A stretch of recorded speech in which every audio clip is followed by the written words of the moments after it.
പിതാവിനും പുത്രനും പരിശുദ്ധ റൂഹായിക്ക് സ്തുതി, ആദിമുതൽ എന്നേക്കും തന്നെ. ആമീൻ. ജന്മത്താൽ വിടുതൽ തന്ന നന്ദനനെ കൃപ ചെയ്നാഥ, ജന്മത്താൽ രക്ഷിച്ചോനാം മശിഹാകാരുണ്യം ചെയ്യുക.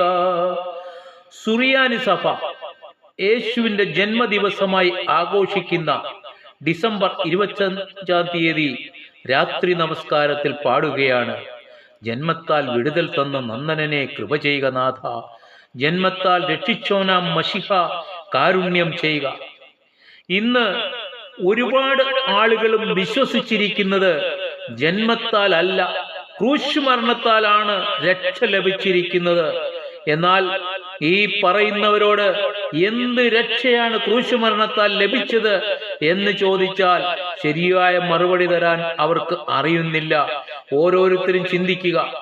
ക്രൂശ് മരണത്തിന് മുമ്പ് എത്രയോ പേർക്ക് രക്ഷ നൽകി, എത്രയോ പേർക്ക് പാപമോചനം നൽകി. രക്ഷ പലതരത്തിലുണ്ട്.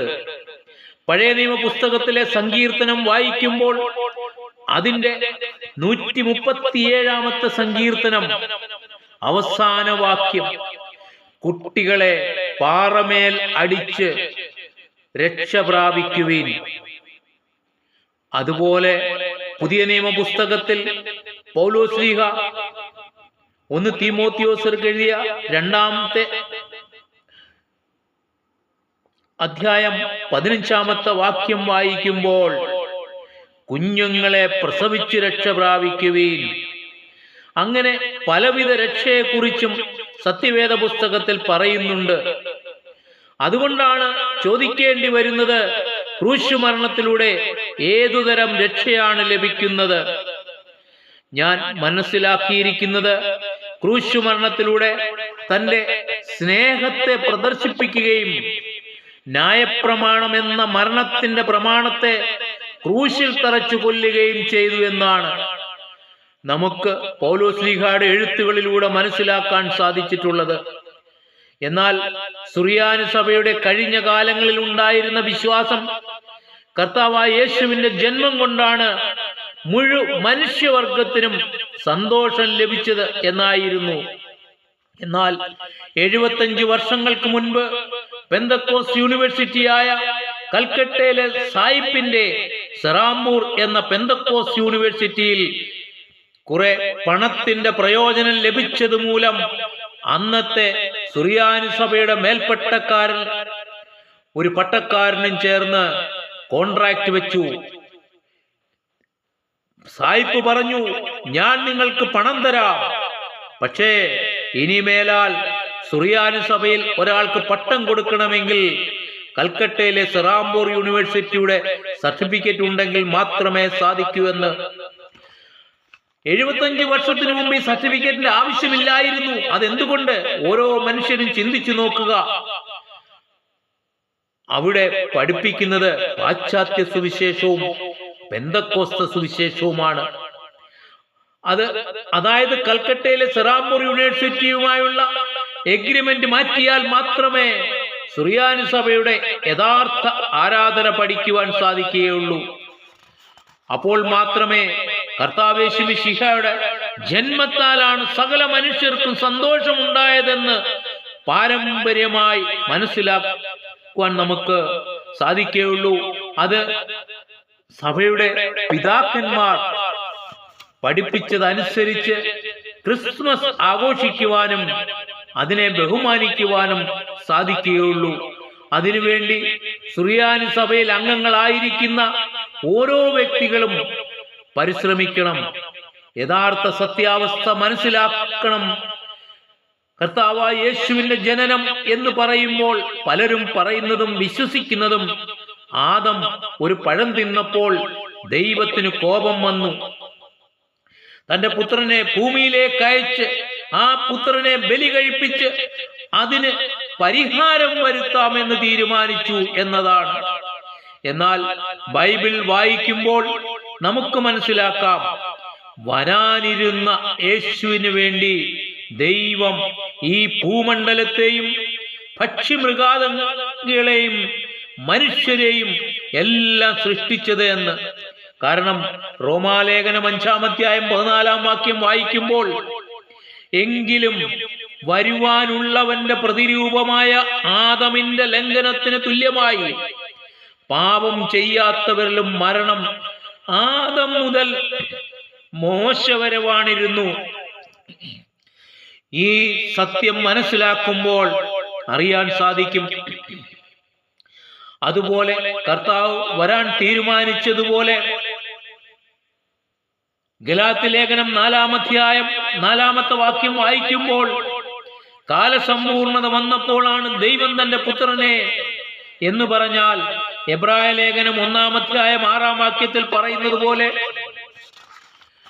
ആദ്യജാതനെ പിന്നെയും ഭൂതലത്തിലേക്ക് പ്രവേശിപ്പിക്കുമ്പോൾ ദൈവത്തിന്റെ സകല ദൂതന്മാരും അവനെ നമസ്കരിക്കണം. അതല്ലേ ബേഥലേഹേമിൽ നടന്നത്? ദൂതന്മാർ അവിടെ വന്നില്ലേ? അവനെ നമസ്കരിച്ചില്ലേ?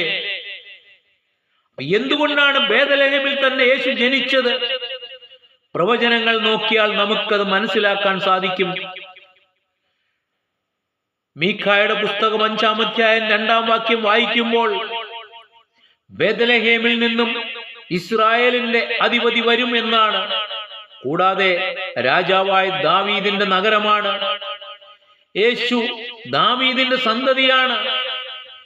ഹോശായയുടെ പുസ്തകത്തിൽ 11-ാം അധ്യായത്തിൽ മിസ്രൈമിൽ നിന്ന് എന്റെ പുത്രനെ വിളിച്ചു എന്ന് കാണാം.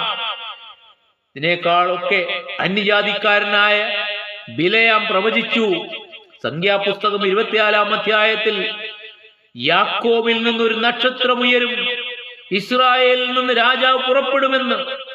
കർത്താവിന്റെ ജനനത്തിന്റെ ആദ്യത്തെ പ്രവചനം സ്ത്രീയുടെ സന്തതി സർപ്പത്തിന്റെ തല തകർക്കും. ഉൽപ്പത്തി പുസ്തകത്തിൽ 49-ാം അധ്യായത്തിൽ പറയുന്നു, യഹൂദയിൽ നിന്ന് രാജാധികാരം മാറുകയില്ല മശിഹ വരുന്നതുവരെ. യെശയ്യാ പ്രവചനം 7-ാം അധ്യായം പറയുമ്പോൾ, കന്യക ഗർഭം ധരിച്ചൊരു മകനെ പ്രസവിക്കും. ഈ വാക്യം ഗ്രീക്കിലേക്ക് വിവർത്തനം ചെയ്യുമ്പോൾ യുവതി എന്നതിന് പകരം മാലാഖ തിരുത്തി എഴുതുകയായിരുന്നു.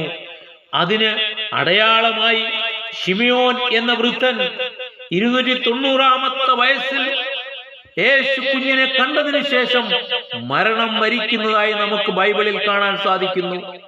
പുതിയ നിയമ പുസ്തകങ്ങളിൽ പല സ്ഥലത്തും കാണാൻ സാധിക്കുന്ന ഈ കാര്യങ്ങൾ നമുക്ക് മനസ്സിലാക്കാം. പ്രവചനങ്ങൾ എല്ലാം നിറവേറിയെന്ന് പലരും പറയും. നീക്കുവാനല്ല, നിവർത്തിപ്പാനത്രേ വന്നത് എന്ന്. എന്നാൽ എന്താണ് നിവർത്തിപ്പാൻ എന്നതിന്റെ അർത്ഥം എന്ന് ചോദിച്ചാൽ പറയാൻ പറ്റത്തില്ല. യഥാർത്ഥത്തിൽ പൂർത്തീകരിച്ചു എന്ന് മാത്രമേ അതിനർത്ഥമുള്ളൂ. എന്ന് പറഞ്ഞാൽ പ്രവചനങ്ങൾ മുഴുവൻ കഴിഞ്ഞു എന്നാണ് മനസ്സിലാക്കേണ്ടത്.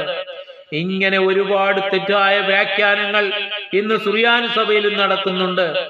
അതെല്ലാം അവലോകനം നടത്തി പിതാക്കന്മാരുടെ എഴുത്തുകൾ പരിശോധിച്ച് പുനഃവിചിന്തനം നടത്തണം.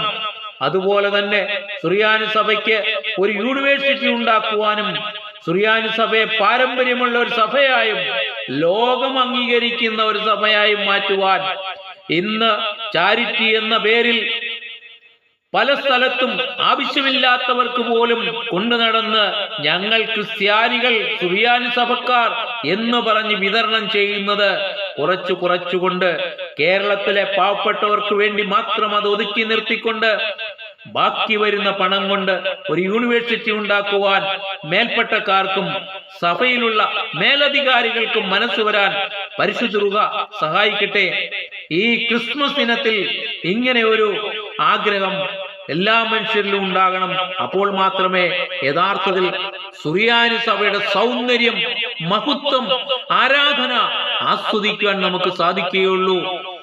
അല്ലെങ്കിൽ പെന്തക്കോസ് ആരാധന ഇന്ന് പരിശുദ്ധ സുറിയാനി സഭയുടെ ചില പള്ളികളിലെങ്കിലും ചില പട്ടക്കാരും ചില മേൽപ്പട്ടക്കാരും ആരാധന തുടങ്ങിയിട്ടുണ്ട്. അതിനെ നമ്മൾ ഓരോരുത്തരും സുറിയാനി സഭയിൽ അംഗങ്ങളായിരിക്കുന്ന ഓരോരുത്തരും അതിനെ ചോദ്യം ചെയ്യേണ്ടത് ഒരു ആവശ്യമാണ്. ഈ പുതുവർഷം, ഇനിയും ക്രിസ്മസ് കഴിഞ്ഞാൽ പുതുവർഷമാണല്ലോ. ഈ പുതുവർഷത്തിൽ ഓരോ വ്യക്തികളും സുറിയാനി സഭയുടെ അടിസ്ഥാന പാരമ്പര്യത്തെ മനസ്സിലാക്കി നമ്മുടെ പിതാക്കന്മാർ രചിച്ച ആ ആരാധന മുൻപോട്ട് കൊണ്ടുപോകാൻ. എത്ര സുന്ദരമായ ആരാധന! ഇതുപോലെ സുന്ദരമായ ഒരു ആരാധന മറ്റൊരു സഭയിലും നമുക്ക് കാണാൻ സാധിക്കുകയില്ല. ഈ ആരാധനയെ നിലനിർത്തുവാൻ നമ്മുടെ പിൻഗാമികൾക്കും നിലനിർത്തുവാൻ ഉള്ള ഒരു പ്രയത്നം നമ്മൾ ഓരോരുത്തരും നടത്തേണ്ടത് ആവശ്യമാണ്. ഈ ക്രിസ്മസ് ദിനത്തിൽ എല്ലാവർക്കും ആശംസകൾ നേരുന്നു. Thank you.